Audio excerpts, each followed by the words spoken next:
it's automatically attached to their account and then everyone else can just scan them in. Gotcha. So. And with that, we are We live. are live. Hi. I We're just discussing the wonderful world of Disneyland's mobile app and attaching tickets for getting virtual boarding passes, which could be an entire episode if we wanted to. I feel like I need a full lecture on how to do it, because I know how it works at Walt Disney World. I've done it. I've edited enough articles of other people talking about how to do it for Remy. But Disneyland is a whole other beast. Yeah. Once you get all the tickets attached, it actually works pretty much 99.9% exactly the same. Cool. So you should be good to go. Perfect. So we are on at an unusual time, so I don't know how many live listeners we will have. We could give it a minute. I guess there's a Facebook prompt that went out, and maybe a few people join in. Yes, I usually get a notification, but sometimes I don't. This time I didn't, which is weird. Yeah. You know what? I got one saying that it starts in 3 minutes, but I didn't get the one saying it has started. Oh. So, weird. Whatever. Well, hey, Brian. Hey, Brian. Thanks for coming. I felt like I was put through a Disney University lecture for Disney Genie. It needs to be a 4-hour credit course that you can get, towards your college degree. It's so complicated, and I'm happy to say that the Disneyland book that I'm writing had to go to the printer just before this new wave of information came out, and I got about 92% right. I'm really annoyed about the 8% that I missed on, but that's what the second printing is for. Yeah. So. Hello from Serbia. Hello to you. Thanks for joining us. And hi, Blossom and Terry. We actually just broke 30 a couple seconds ago. All right. Well, let's do it. I'm going to go before they leave. Yes. All right. In 3, 2. Hello, everyone, and welcome to episode 108 of the Attractions Podcast, sponsored by Destinations with Character Travel. I'm Brittany. And I'm Seth. And we're here to talk to you about the latest and greatest in theme park news and more, as well as what's going on in our own lives. And if you're watching the video version, as you can see, it's Saturday. Yes, it's daylight. We both look different in the daylight. Don't look too closely, okay? Sunlight, vampires. We're recording on Saturday because Seth is going on a cruise. Shh, it's a secret. Don't tell anyone. No, we both got some travel coming up in the next week, so we'll be doing a little Saturday recording this week, and then again next week to accommodate Brittany's trip. Yes, so be prepared for some early streams, but if you like that, then great, and if you don't like it, keep it to yourself. No, we welcome all comments. Yes. As long as they're civil. As long as they're civil. If they're not, then the gloves come off. But anyway, Seth, how has your week been this week? It was great. Thanks for asking. I got to head over to Disney and check out the 2 big new nighttime spectaculars, Disney Enchantment over at Magic Kingdom and Harmonious at Epcot. Between the 2 of them, I gotta say I liked Harmonious quite a bit better. Enchantment was definitely better in person than it was on the video, but it's still got some issues in my opinion. I don't think that they use the Main Street projections as well as they could. Some of the musical choices are great. Some of them, the pacing and the arrangements is lacking in energy, in my opinion. The fireworks are beautiful, and there's some really creative new burst styles that I hadn't seen before. But I think the bottom line is my biggest disappointment was that I think for the 50th of Walt Disney World, I wanted a fireworks show about the 50th of Walt Disney World in the same kind of way that the 50th anniversary Remember fireworks at Disneyland paid tribute to that park's history, and the 60th too. I felt like it was just sort of your generic, polished, high-quality Disney fireworks with nothing that really was specific to the 50th anniversary. Yeah. But Harmonious was, I think a lot of people are, Illuminations will never leave their heart. I don't think anyone's going to be mourning over Epcot forever. You'd be But surprised. there's someone who loves it. There were people protesting the closure of Stitch, I'm sure. But I really enjoyed Harmonious a lot. But the key to Harmonious is you've got to watch where you can see the screen in that big center ring. So if you're used to watching from like the UK or over in like Norway and China area, you're not going to get a very good view. You've got to be, towards the front of World Showcase or towards the very back. I watched near the boat dock that goes to Morocco, just near the Starbucks, and I had an absolutely great view. So check that out. You're going to have to stalk your spot about half hour, 45 minutes ahead of time because word is out. The show seems pretty popular already. That's great. Yeah. I mean, I've only seen the streams of both, and Hmm. I loved Harmonious. Disney Enchantment was fine, if I'm being nice. It felt more like a Disney Plus advertisement than anything. Like, look at all these things that we have on Disney So Plus. cynical, so cynical. I'm I'm not saying you're sorry. wrong, but yeah. I But Yeah, how was your week? my week has been good. Just kind of preparing for going out of town soon Hmm. and slowly unpacking and fixing up everything. Please don't look behind me. Don't look at the man behind the curtain. There's nothing to see here. I watched Muppets Haunted Mansion last night, which Shh, I haven't. was I'm saving that one. I'm saving that. okay. And then right after I But watched, thumbs up. yes, Yeah, I, I've I heard thought it nothing but was good things. very cute. And I didn't really like Muppets Now. It felt Muppets Now was kind of like hit or miss with the Mm, segments. But I know that a lot of those limitations had to do with COVID.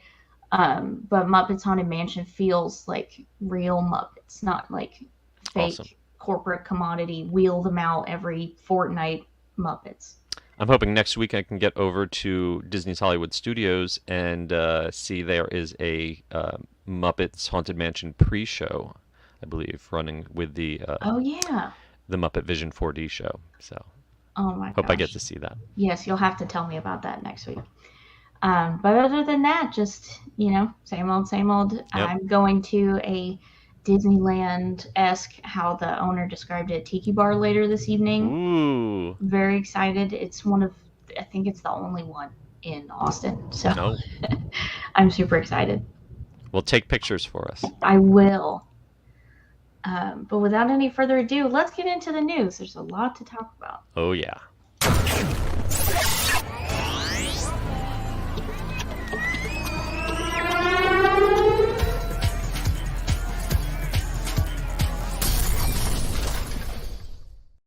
First up, for all the gamers out there, Kingdom Hearts is finally coming to Switch, and you'll be able to play it laying on your couch or in bed or anywhere else you take your Switch very soon. I wish I had a lot more to say about this, but I was an Xbox person when these were out on the PlayStation, so I actually never have played Kingdom Hearts. And from everything I've read, the lore is so intricate at this point. I don't even know where a newcomer would jump in. But I guess this game collection, if you're a newbie, I guess that would be a good place to start. It has, I've looked into it. It has all of the games except for the mobile games that came out, Mm, because there were mobile games, and some of the DS games because they are just like not possible to remake unless you do a full 3D build, mm. are now movies. So all of the cutscenes have been edited together as a Oh, that's cool. film. Um, and they are making this collection available for purchase as one big download or three kind of chapter downloads with Hmm. different sections of games in each of them. The only thing is that they are cloud based games. I was going to ask, have you, because I'm not a Switch owner, I've been using the cloud streaming from Xbox Game Pass on my PC and also on my iPad. And it's okay for slower, strategy-based games, but anything requires, Twitch, fast reaction time is kind of a mess. How is the streaming cloud service on the Switch? To be honest, I've never tried it. I've been this close to, because cloud gaming is relatively new for the Switch. Hmm. They put out Assassin's Creed Odyssey in Japan. They put out Control for Hmm. cloud on Switch, but I played it on PlayStation 5.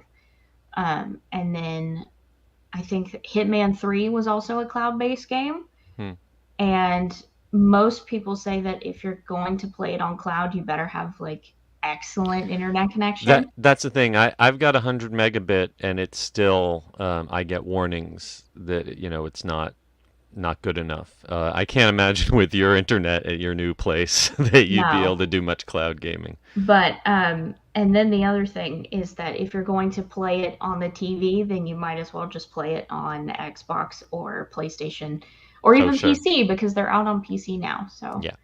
um so I don't know if I will get this one. I asked for a review copy, but we'll see what happens just for writing purposes on the site. Hmm. But we also don't know how much it's going to cost. If I had to guess, I would say 60 to 70 for the entire collection and probably 20 to $30 for each installment. I mean, if you break out what they were originally sold for, that's probably a pretty good deal. But if Yeah, you've already played all these in a different format, um, you know, I don't know yeah, if there's enough upgrades to make that worthwhile. yeah. But I mean, if the main thing you're going for is I want to play Kingdom Hearts while I'm sitting on the toilet, then Absolutely. This is your there this you is your go. opportunity. Next up, a new holiday store, not just Christmas store, but Oh, holiday store is coming soon to Disneyland Park. as Sam the Eagle might say, it's a celebration of all holidays, but mostly Christmas. Yes, the mostly Christmas is definitely apparent here. This shop will be located on the corner of Main Street, USA, and East Plaza Street. It's called Plaza Point, and throughout the year it will always celebrate Christmas, but it will also reflect the seasonal holidays and decor of the time Yep. of year. So right now, if it were open, it would offer Halloweeny Yep. stuff, Thanksgiving stuff, harvest season. Someone remember Thanksgiving, please. No one, we go straight from Halloween to Christmas, and no one cares about Thanksgiving anymore.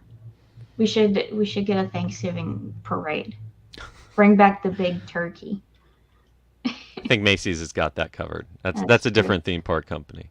But Plaza Point, it looks like it is going into the Plaza Street east side of Main Street, which means it is replacing what was the Main Street Photo Company. That people haven't been developing a lot of pictures in the park for years. So if you need photo pass services now, those are going to be moved right outside the front entrance of Disneyland to a new shop there. Gotcha. I'm really excited. I love Christmas stores, especially how they smell. Hmm. So I can already smell this one, and I don't think it's open yet. They haven't said any kind of opening date though. The way that Disney has been operating with these new pop-up experiences, they'll say it's coming soon, and then it opens a week later. Yep. So anytime now, if it's not secretly open already.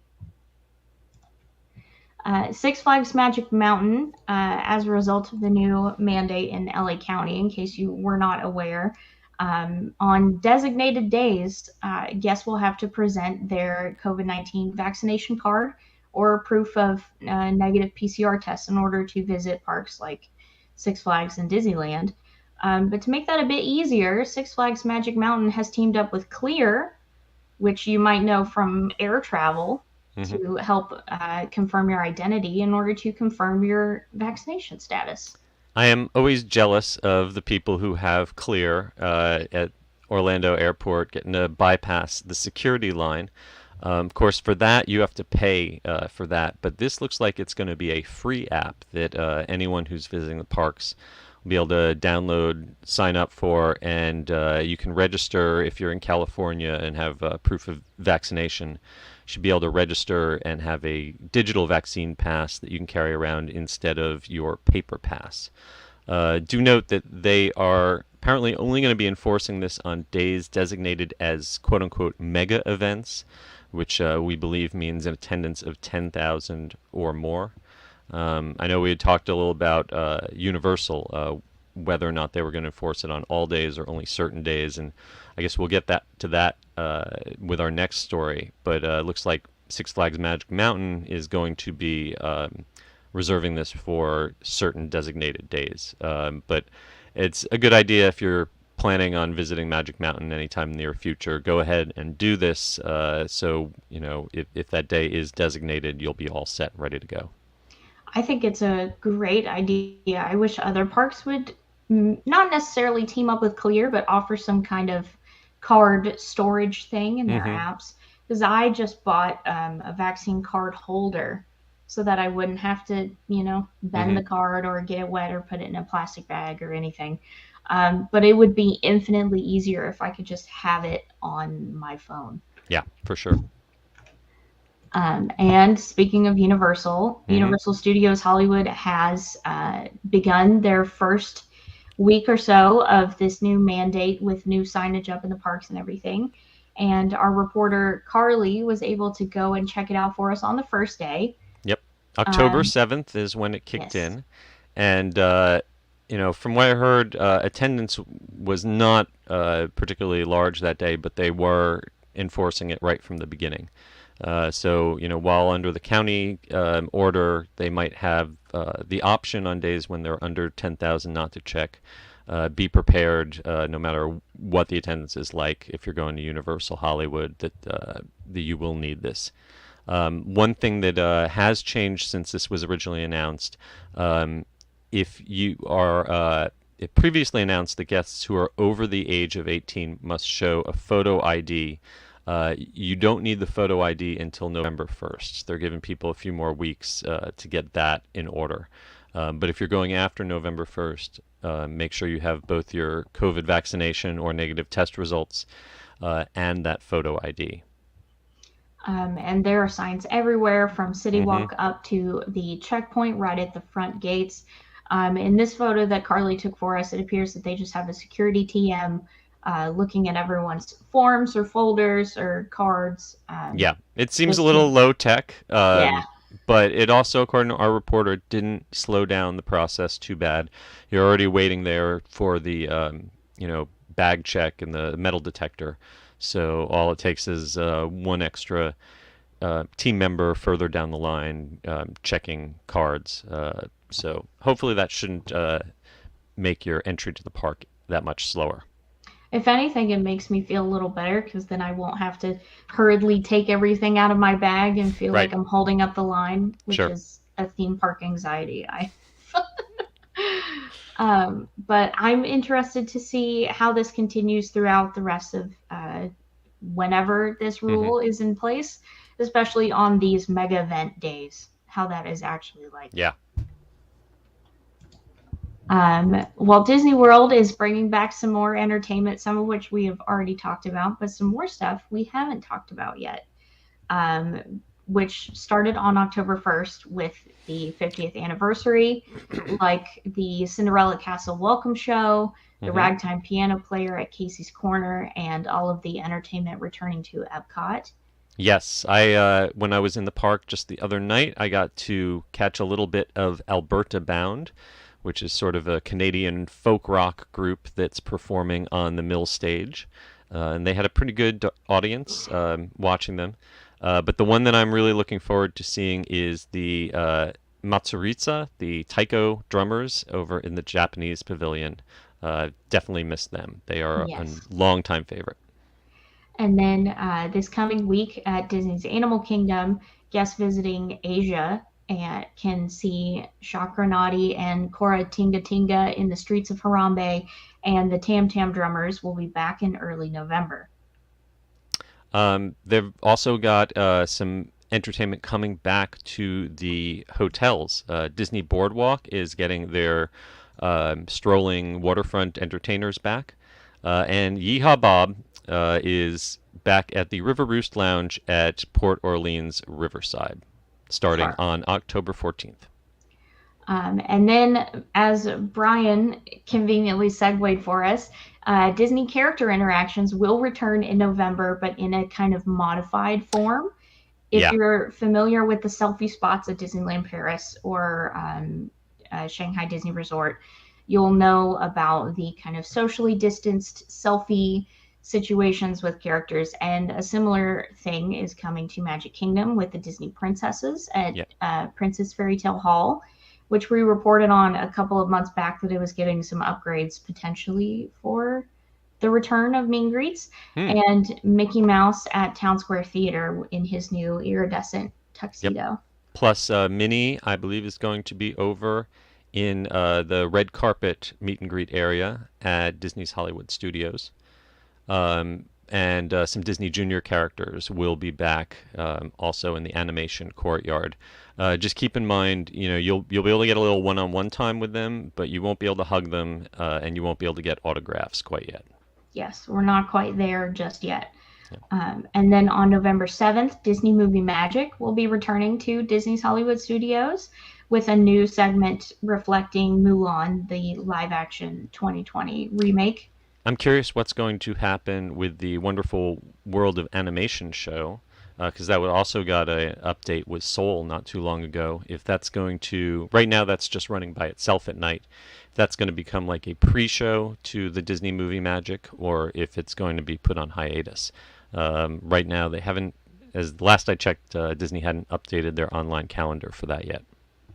We'll keep you updated. And then on December 19th, the cast and crew of Indiana Jones Epic Stunt Spectacular will be back with the show that everyone loves. I mean, I love the show. Very excited. The photo that they've included implies that the setting, the stunts are pretty much going to be the same. With a new Indiana Jones movie coming out, and maybe this would have been a great time to refresh the show a little. But I guess as long as we're getting it back and the actors are getting back to work, I guess that's the best we can hope for right now. Yes, I saw a very excited, fueled TikTok from Mark Daniel after the Yes. announcement came out, and everyone looked so happy Yeah. to be coming back. So very I'm excited wondering for if them. all the audience participation will come Ooh, back, if they'll still have the audience plant and guests getting up on stage close to each other. Maybe the crowd that's for Cairo will have to be a little more socially distanced. yeah, maybe that'll We'll be find out. interesting to see. December Uh, 19th. yes, it's a ways away, but it'll be here before you know it. Universal Orlando has announced some holiday updates Hmm. for 2022, including the dates for Mardi Gras coming Drum back roll, please. February 5th through April 24th. It is Yep. Mardi Gras forever. It feels like forever once you get into like early April, late March. Oh yeah, almost 3 full months of it. And who knows? It could always extend. Yes. But we do know that the parade and live concerts on select nights should return. Obviously, those were both canceled due to COVID. I kind of liked the way they just had the parade floats set up in random spots around the park last year, so you could get some beads without having to camp out on the curb for the parade. But I think the big news is that some form of the food festival that they expanded into this year will come back in 2022.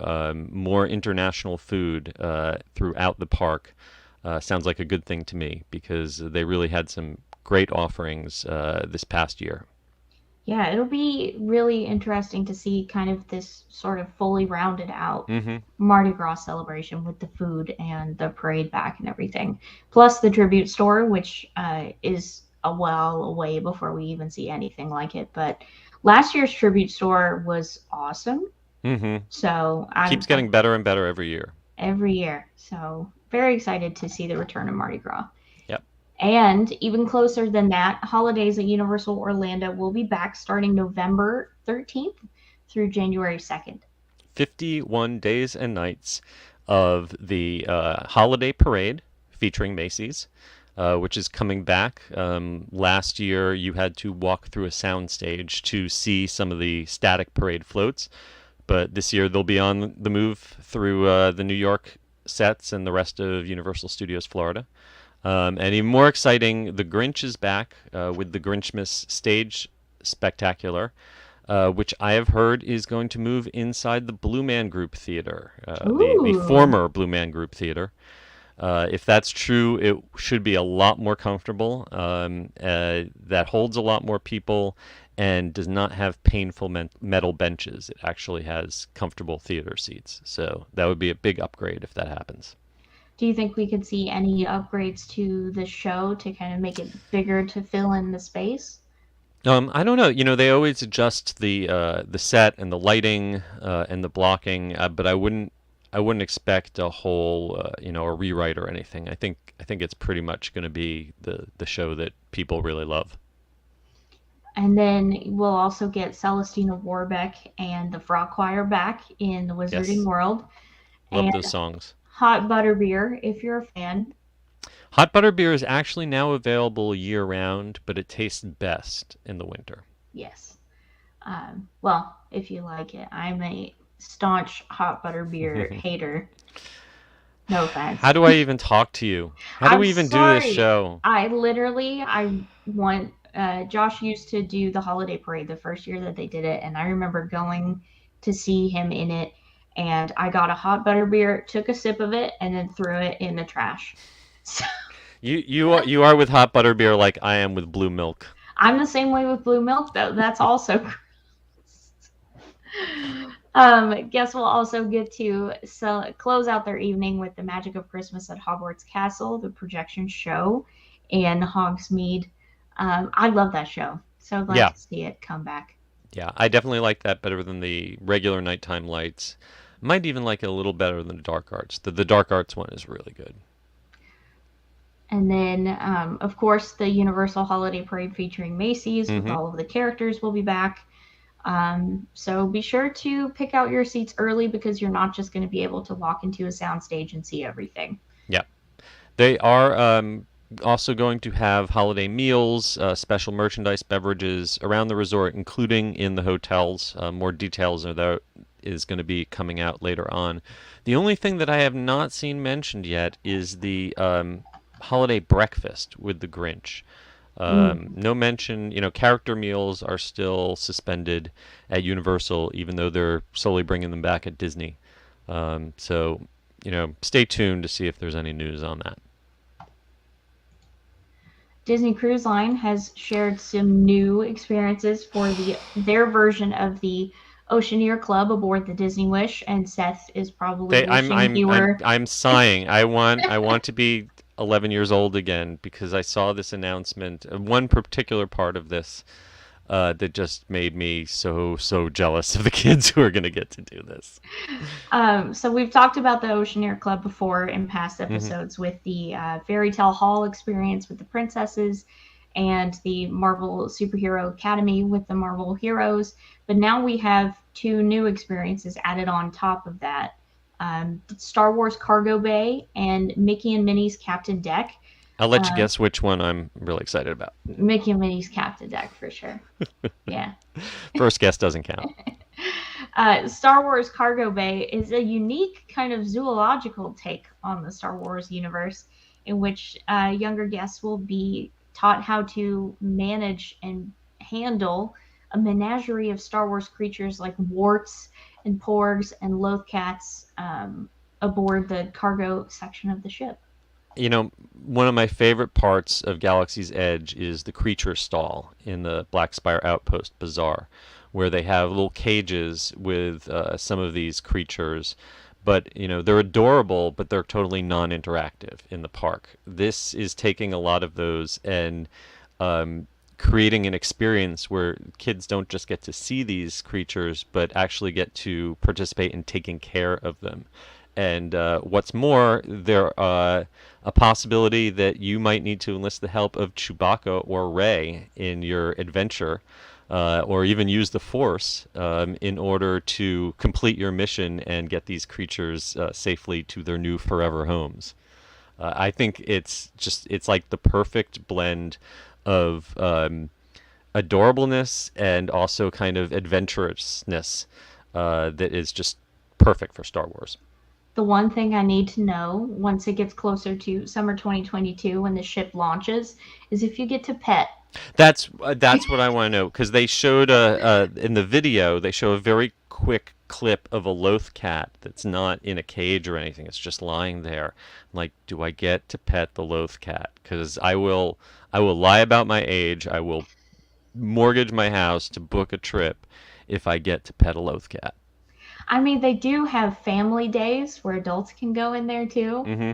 Yes. if you Yeah, can they hold always have out an till open then. house, and I'm sure that will be a very crowded space with all the grown-ups during the open house. And then in this concept image that we have, there's a Dianoga in a Yes, tank. and in the video you see him under construction, and they're working the animatronic, making it pop up and down, very much like the one that's near the water fountains in Galaxy's Edge. So do you get to feed it? Do like Oh, what do they eat? Luke Skywalker. Oh, well, that seems a little too macabre for children. And then Mickey and Minnie's Captain's Deck is for toddlers specifically. It seems like Mickey and Minnie will be in there, which is great for the kids. Hmm. The room is full of maritime themed physical and sensory games and activities, pipe slides, crawl throughs, busy boxes that look like the controls of a ship. Yeah, Life in my preferred. day we called that a jungle gym. Yeah.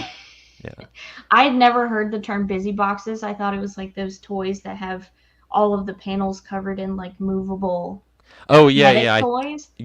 I think that's what it probably is. With Um, all the gears and knobs and stuff yeah, the yeah, kids yeah. can fiddle with. Yep. And then the signature offering will be Minnie's Captain Academy, where you go through a series of maritime drills, dancing, and games. Man overboard. And then Fire below Captain deck. Abandoned ship. I don't think it's going to be those kind of drills. No, and then Captain Minnie will be judging your progress or your child's progress, I suppose, and then declare them honorary captains, Oh. which is sounds very cute. But also, Yes. if you have a super headstrong toddler, it Yeah, will go straight to their heads. yes, they will now think that they get to drive the car on the way home. No. No. And then we also got to look at some of the teen spaces on the ship: Vibe, Edge, and the Hideaway. Hmm. Um, Vibe and Edge are pretty common on all the Disney ships. You've got Edge, which is for tweens 11 to 14, and then the teenagers 14 to 17 have Vibe. And this time they've themed after a New York loft and a Parisian artist's loft. Though looking at the pictures, I'm not exactly sure what distinguishes the New York one from the Parisian one. the Uh, Skylight. yeah, the Hideaway is the new one, which is kind of like a fusion place. It sounds like it sort of like bridges the gap between the two, and it's for older kids and younger adults. And it sounds like at certain times it could be a nightclub for older people, and at other times it's like a hangout space for younger people, and the vibe of it will vary depending on what's scheduled in there. The vibes. The vibe That's of what yes, it. so much vibe. And then, of course, all of this is in combination with Fairy Tale Hall, Disney's Marvel Superhero Hmm. Academy, and the Walt Disney Imagineering Lab. The other thing that Seth will Yes, lie between about the his age Imagineering for. Lab and the creature lab, the Star Wars creatures, I don't think I would leave the kids area. They would have to pry me out of there. Just shave your beard and dye your hair. There are plenty of kids who have. What are you talking about? This is I don't look a day over 12. What are you talking about? Fair enough. The Disney Wish will set sail in summer 2022. If I think you're able to book vacations now. There was Yeah. a whole thing about it. Yep. I know Um, the initial sailings sold out, and you can do a fun little game, compare whether which is more expensive, a 4-day cruise on this boat or a 2-day stay on the Galactic Star Cruiser. uh, your mileage may vary. Yeah, exactly. Some exciting news for Universal Studios Japan and potentially for the rest of the world in a decade or so. Potentially, but let's not get ahead of Potentially. ourselves. I just want to dream, Yeah. okay? Universal Studios Japan and the Pokemon Company have made it official and have announced a new theme park collaboration to develop new experiences based on the Pokemon franchise. There there have been rumors about Pokemon in the Universal parks forever. And when the deal was sealed with Nintendo, a lot of people immediately assumed that that meant Pokemon came along with it, but they're actually two separate companies. And this deal is kind of a big deal for Japanese fans because it means that something involving Pokemon will be kicking off in Universal Studios Japan starting in 2022. Um, it's super vague about what this is. They don't say it's going to be a ride. They don't say it's going to be a show. They don't say it's going to be a land. It's just a partnership right now. And we don't really know much beyond that. But it's going to be something that will be groundbreaking and that will immerse you in the world of Pokemon in an innovative way. I mean, looking at the aerial maps for Super Nintendo, I don't think there's anywhere for it to fit. To an entirely new land, yeah, there's now that they're putting Donkey Kong in there, there's not a lot of space. No, something else would have to go, Yeah. and Is it I, Jaws? Don't it say it it. Jaws better not leave before I get a chance to go I out there will. and see it again. I will literally be so upset. Yeah, um, if I I had to, think yeah. If I go right ahead, go right ahead. I was gonna say if I had to guess, they would start with something small like a Pokemon Center or Mm-hmm. a Pokemon Cafe would Mm-hmm. be great because then you could have the characters come out during your meal and it's immersive and it's got the branding and everything, but it's not quite a ride or a land. Yeah, I would love to see a combination of some, modest merchandise, retail, character meet and greet, but also combine that with maybe a custom version of Pokemon Go that Ooh, people could play exclusively in the park, or maybe, an add-on to the existing game so that you could link your current account. But have some version of Pokemon Go that maybe goes even a little further beyond what the app currently offers. and then if we're talking about rides, they have to build a Pokemon Snap ride. They just have to. Oh, It's where you ride through with a camera and yeah, take pictures? it builds itself. It's Yeah, literally a slow moving dark ride. You have a camera or an AR thing, you take pictures, and it would be amazing. that's what Yoshi should have been, darn it. That's you know what? You're right. Yoshi's Call cute and all. Yoshi's fine, but it seems a little boring just based on the videos I've seen. yes. I don't know. I'll wait till I ride in person to judge. But other than that, it's just a very much we are very excited Yep. partnership. This is only for Universal Japan at the time. Mm-hmm. But it's a But step. If this yes, relationship goes well, then that could mean good things for the American parks down the road. I mean, clearly the Pokemon Company was impressed with what Universal was able to do for Nintendo enough Absolutely. Yep. to seal the deal for real. So, Yep. For very reals. excited. For reals. And then in our last bit of news before the main attraction, tonight we say goodbye. Pour one out. Pour one out for the big green guy. Shrek Tiny is going Violet. away. 18 years is, to be honest, more than enough for Shrek 4D, which is permanently closing at Universal Orlando in January of 2022. I don't. January 10th is going to be the permanent closure date. So you've got a few weeks left. Run out there and experience the wonders of Shrek 4D if you don't already subscribe to Netflix, where you can stream it under the name Ghost of Lord Farquaad. Um, if you basically stream that at home, you can sort of cross your eyes to recreate the 3D effect. If you have one person stand behind you and shake your chair violently, and then have another person stand in front of you and occasionally spit in your face Oh, or nice. tickle your ankles, it's pretty much the same thing. Um, Team members working at Shrek 4D will be relocated to new areas of work in the meantime. And along with this closing, the Revenge of the Mummy coaster will be temporarily closing for some refurbishment Yeah. from January 7th through late summer of next year. Yeah, it's going to be a big refurbishment. Word on the street is that the whole track's got to be rebuilt. Oh, dang. It's been there for a minute. It's time for that to get a good overhaul. But I don't think they're going to be putting the Tom Cruise mummy in there. I think No, leave Brendan Fraser Brendan alone. Fraser and his cup of coffee better still be around. He's on the come up now. You can't take him Yeah. out when he's like at his peak again. Sorry. So if you're a coaster fan and you're at Universal next year, you're going to have to just ride Velocicoaster an extra time. Um, the big question is what will be replacing Shrek? And I know some people are hoping for Secret Life of Pets. I love that off the leash ride that they have in California. I think that would be great if it would fit in the spot. But another possibility would be the DreamWorks Theater with Kung Fu Panda that they put into California in the same spot where their Shrek show was. That would be okay.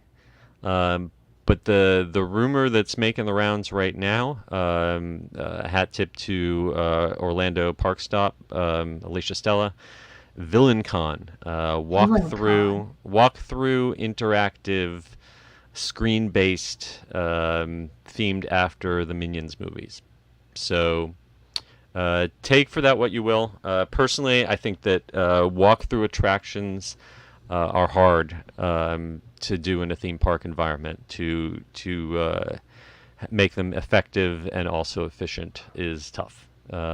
So we're just gonna have to keep an eye on that Shrek space and see what goes in there. Yeah, I mean, I haven't seen any of the Minion movies besides the first one. Yeah. Well, Um, there's only one Minion movie. Well, oh, you mean Despicable Me Despicable movies? Me. Yes. Yes. There's a whole series of Despicable Me movies, and now we have the Minions movies, and a new Minions movie is coming out that is apparently set at VillainCon. It appeared Hmm. in a previous film, which happens to take place in Orlando. So Oh, would all it right. would be a good fit. Super meta.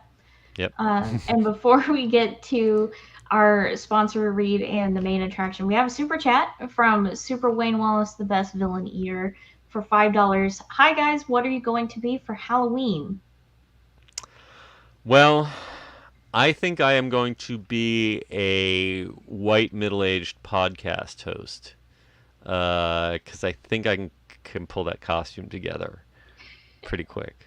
I gotta tell you, I spent so many years either running haunted houses or performing in the Rocky Horror Picture Show or other things where I was basically working for Halloween. I have not just bought a costume and dressed up for Halloween personally in 20 something years. I might find a pair of devil horns and stick them on, and that's about as far as I go.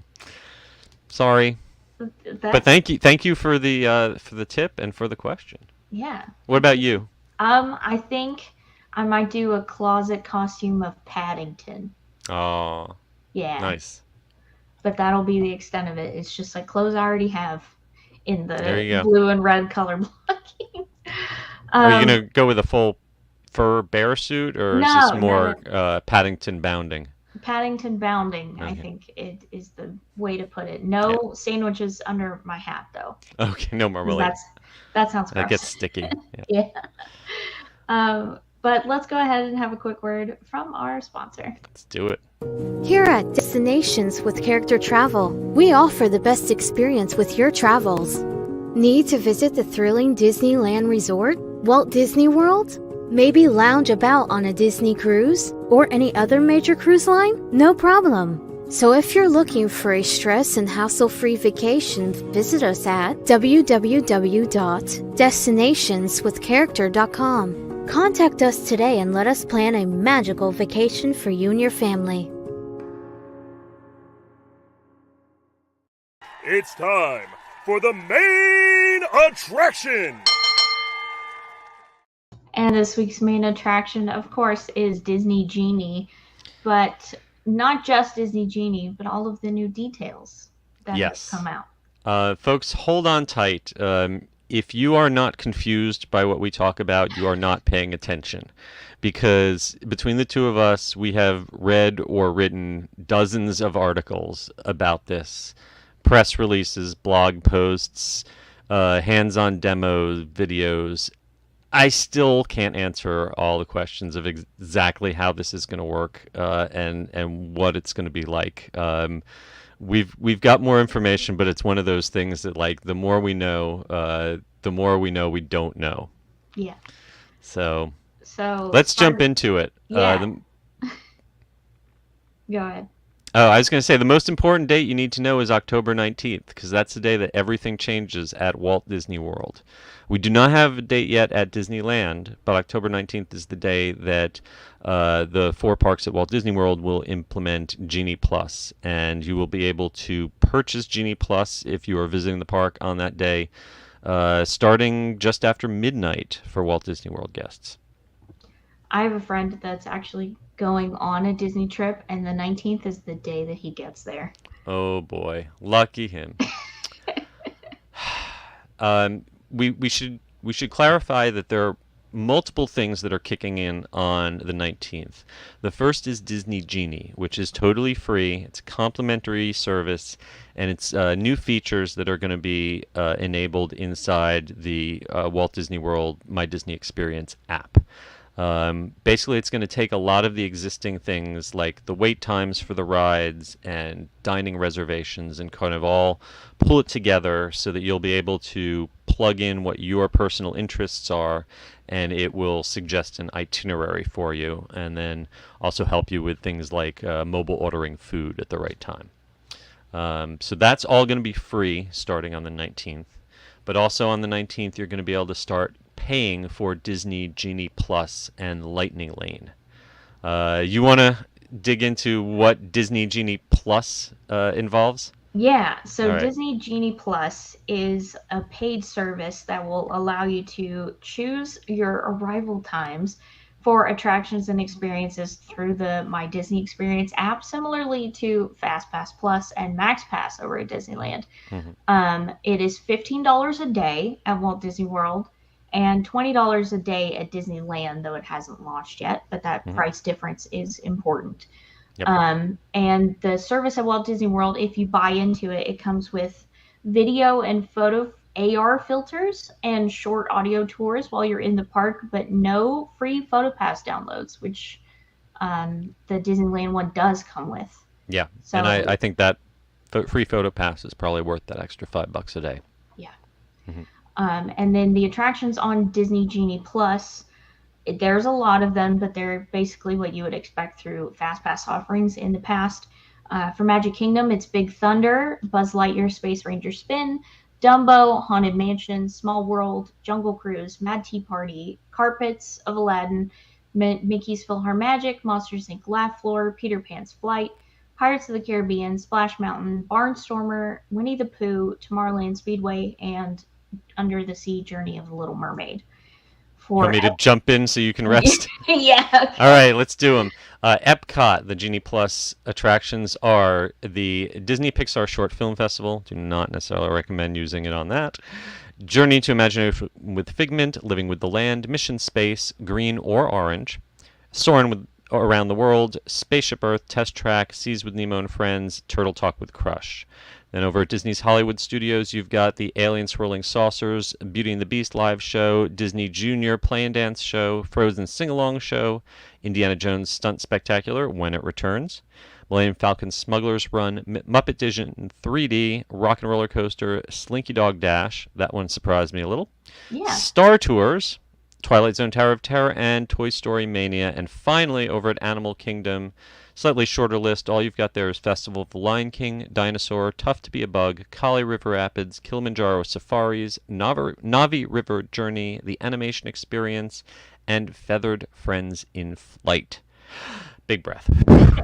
Now I know you're thinking there's some rides missing on that list. There sure are. And guess what? It's going to cost you. Yep. So The big news is it's not going to cost quite as much as I think some people had feared. In addition to the attractions that are included with Genie Plus, we've also got attractions that are Lightning Lane individual attraction selections. Uh, Big long word. Basically, Trademark. yeah, all of the old Fast Pass lines are now called Lightning Lanes. Most of the Lightning Lanes you can get in with the Genie Plus daily fee. But there are two attractions at each park where you need an individual Lightning Lane selection or an a la carte purchase to access the Lightning Lane. And those are going to cost between $7 and $15 a day. It can change from day to day. It won't change from hour to hour. Whatever the price is in the morning, that's what the price will stay all day. But they can run out. They can sell out. So why don't you tell the good folks which attractions are covered by those individual Lightning Lanes? All right, so for Magic Kingdom, it's Seven Dwarfs Mine Train and Space Mountain. For Epcot, it's Remy's Ratatouille Adventure and Frozen Ever After. For Hollywood Studios, it's Rise of the Resistance and Mickey and Minnie's Runaway Railway. And for Animal Kingdom, it's Avatar Flight of Passage and Expedition Everest. Yeah, a couple of those surprised me a little. Yeah. I actually thought the Kilimanjaro Safaris, not Expedition Everest, was going to be there, and I thought Slinky Dog Dash, not Runaway Railway, was going to be on that list. So the first thing to know is that all of these are optional. There is always going to be either a standby line or, in the case of Remy's, a virtual queue that you can try to get into if you don't want to pay extra. But if you do choose to pay extra, here are some caveats to keep in mind. In a lot of ways, this is very similar to the old Fast Pass and Max Pass system, but there are a couple big changes that you need to be aware of.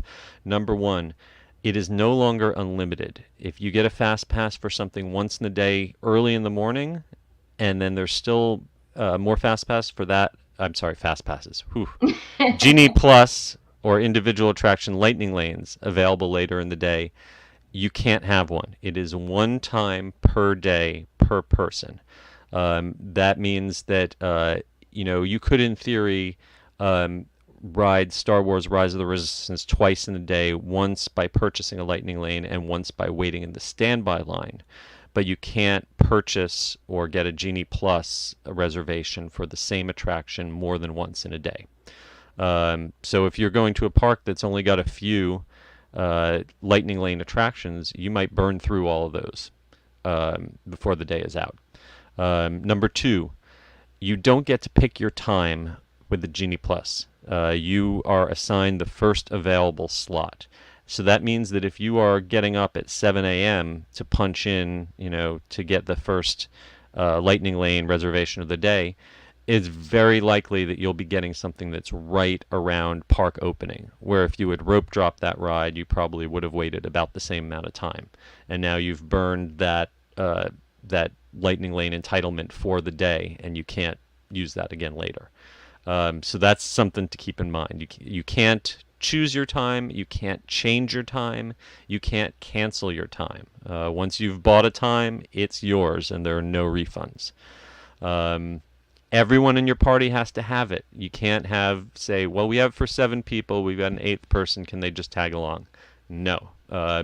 Cast members do not have a leeway. They can't make magic moments for you when it comes to Lightning Lane. And the big thing that is a big question mark for me right now is if you get a Lightning Lane return time that is far in the future, apparently more than 2 hours in the future, then you will be able to get another one. But it seems like that new one is going to have to be sooner than the one you already have. Back in the day with Max Pass, you were able to kind of stack up return times in the late evening by just always picking the latest available attraction. And then you could leave the park for a while and come back and have a whole bunch to use back to back to back. Doesn't seem like you're going to be able to do that here. You're going to have to, if you pick a later one, you're then going to have to pick an earlier one. So I'm going to have to stop talking right now and breathe. But obviously it is a big, complex, complicated program. now written 2 books about it, and I still don't understand it. I mean, our publisher, Matt, recently went and did a demo of it in person, and he said he was still confused by it. Yep. So, Yep. to be honest, reading it, it seems like it's another language just being bombarded at my brain.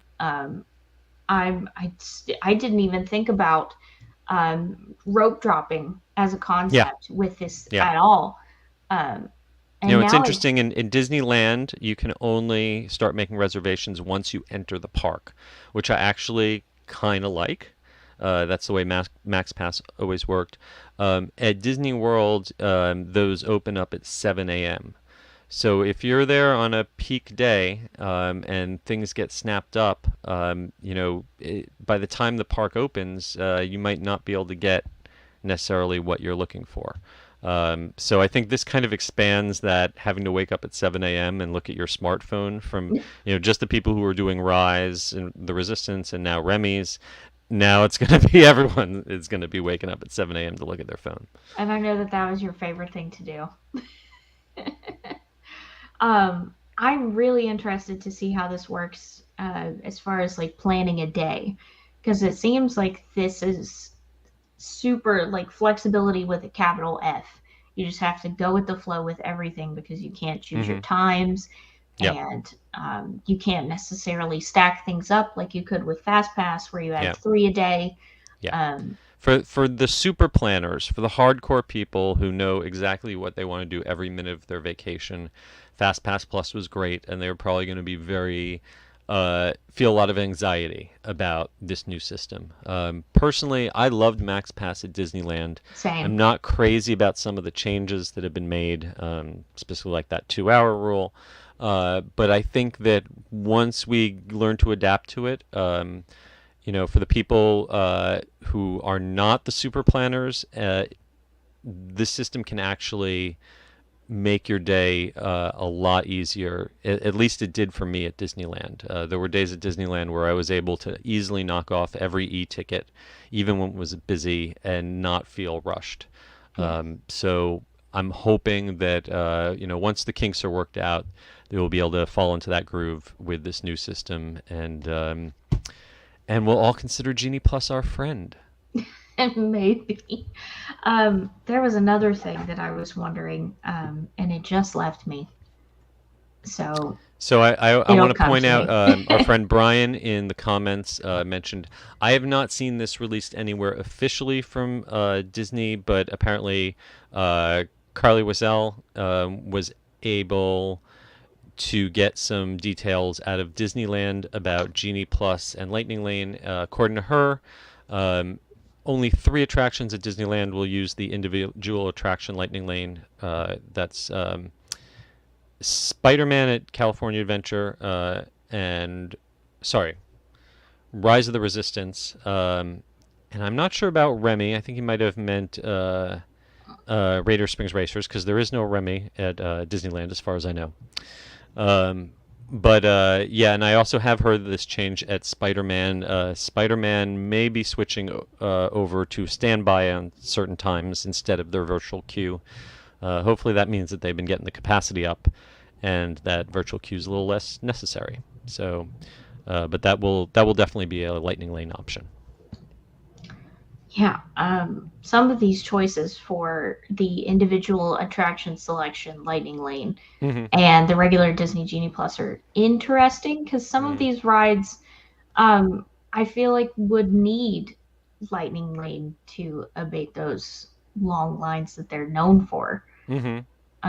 Like, which one were you surprised is under Genie Plus and not individual Lightning Lane? Smuggler's Run, even though that's like a C ticket, it's new. Yeah, it does have pretty good capacity, though. Certainly better capacity than Rise of the Resistance. And the single rider line also helps keep the standby line down. And then Slinky Dog, and then just from my own experience working in the parks, Pirates. Oh, that line is always busted. Slinky Dog, that's the one that surprised me, because that is probably the e-ticket with the lowest hourly capacity at Hollywood Studios. Pirates was designed to be a people eater. Pirates should be able to move 2,500 people or more through an hour. I know there have been issues with loading and with the boats, um, but that should be, back in the day, Pirates should be one that you don't wait more than half an hour for at any time. And then I just remembered what I was going to ask. What happens when we open Tron and Guardians? Oh, that's an excellent question. I have to think that Tron is going to take the spot in Magic Kingdom, and Guardians. Or will they just add them to I Lightning I Lane? I really think that as long as they're restricting you to 2 lightning lanes per day, I don't think they want more than 2 lightning lane attractions per park.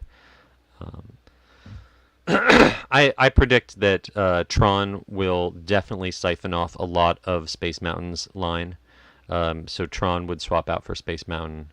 And I would think that Guardians of the Galaxy will probably swap out with um, maybe Frozen Ever After. Though, Frozen Ever After is always going to have very limited capacity. Yeah. Um, Remy's, honestly, like, I don't know if they're going to need individual attraction Lightning Lane and um, Virtual Line at Ratatouille long term, because they've just been putting people through there. Yeah. It's been operating really efficiently. Every time I've been there, like even if the full outdoor queue, is in use, I still haven't waited more than 20 minutes. Hmm. That's not bad at all. No. Brian has another good question. Mm, Mickey and Minnie's Runaway Railway at Disneyland, which is going up in Mickey's Toontown, yeah. Genie Plus or Lightning Lane. That's a My guess is right now, I don't think that they've announced a second attraction. Right now, Rise of the Resistance seems to be the only individual Lightning Lane attraction in Disneyland Park. So I would think that Mickey and Minnie's Railway is a good candidate, especially considering that it's individual Lightning Lane at Hollywood Studios. I think it'll be interesting to see the timeline, the Yeah, pipeline from Lightning Lane to Disney Plus yeah. or Genie Plus. Sorry, there are too many pluses. Yeah, I'm too many gonna do pluses, that. so many variables. The big variable for me is what is the adoption going to be for this on annual pass holders or Disneyland Magic Key holders? Um, in the old days, if you Disneyland, you could just add Magic Max Pass on permanently to your annual pass, and annual pass holders are really good at learning how to maximize that system. Now that first of all, Magic Key holders are having a lot more trouble getting reservations into the park, and when they are in the park, they're going to have to pay full price every single day. I'm wondering if that means that this will be more something that the tourists and the day guests use as opposed to the locals. Or if we could ever see an add-on like Max Pass on the Hmm. Disneyland annual pass, you pay like $100 and something to add it Yeah. on to your pass at both parks, and then it's Well, just I there. think the trouble right now with asking people to pay any kind of add-on for their Magic Key when, people who have the top tier still, can't get in on the weekends or even most weekdays for a month at a time. Prepaying for something that you're not even sure you're going to be able to use is hard. Yeah. Um, Yeah, we'll have to see if it's truly a capacity issue or if they're just kind of mhm. under limiting capacity for the Well, day. the it all comes down to what the ratios are. We know that when FastPass Plus was in full swing at Disney World, they would sometimes let in 9 or 10 FastPass people for every one standby person. Um, they're going to want to move people through the Genie Plus or the Lightning Lanes quickly because they've paid for it. But I think that they're going to want to keep it low enough that it doesn't send the standby lanes back to the crawl that they were before. Yeah, It's going to be a really tricky balancing act. we shall see how it works. I'm sure you will be there, if not on October Unfortunately, I will 19th, be. Yes, I'm sure that is my destiny. and then you'll have to give us the And full I'll report. I'll come back and report. I'm very excited to hear your thoughts. Yeah. But that's everything that Thoughts we and had. prayers to all the guest services cast my- members who will be working on that day. Thoughts and Yes. prayers. Please be nice to cast members, by the way, especially if you have to go to guest services. It's not because their fault. They are just trying to do their jobs. Be nice to them. Please. Thank you. I'm off my soapbox now. And before we go, I just wanted to remind you that we have our fall issue available in the Attractions store right now. It's at attractionsmagazine.com/store. We also have many subscription options for you to choose from. And Seth, if you would continue Yes. onward. This is the time where I get to thank our sponsor, once again, Destinations with Character Travel. Please go check them out, and please also go over to Apple Podcasts and give us a 5-star rating. Leave us a review too if you've got something positive to say, and please keep sharing the word about Attractions Magazine and our podcast with all of your friends who are into theme parks, or even if they aren't into theme parks, just tell them how personable we are. Yeah. And if you want more from our personable selves, during the week, you can find me over at theunofficialguides.com, on Twitter at the UG Series, and at the Unofficial Guides on Instagram. And Brittany, where can they find you? You can find me at Brittany Tuttle. That's BRITTANITUTTLE. Yes, it's spelled funny on Twitter and Instagram, but also every day at attractionsmagazine.com, at Attractions on Twitter, at Attractions Magazine on Instagram, and youtube.com/attractionsmagazine, where you've been hanging out with us for the past hour and some change. And until next week, I hope you guys stay safe, try something new, but most importantly, have fun. And we'll see you next time. Bye.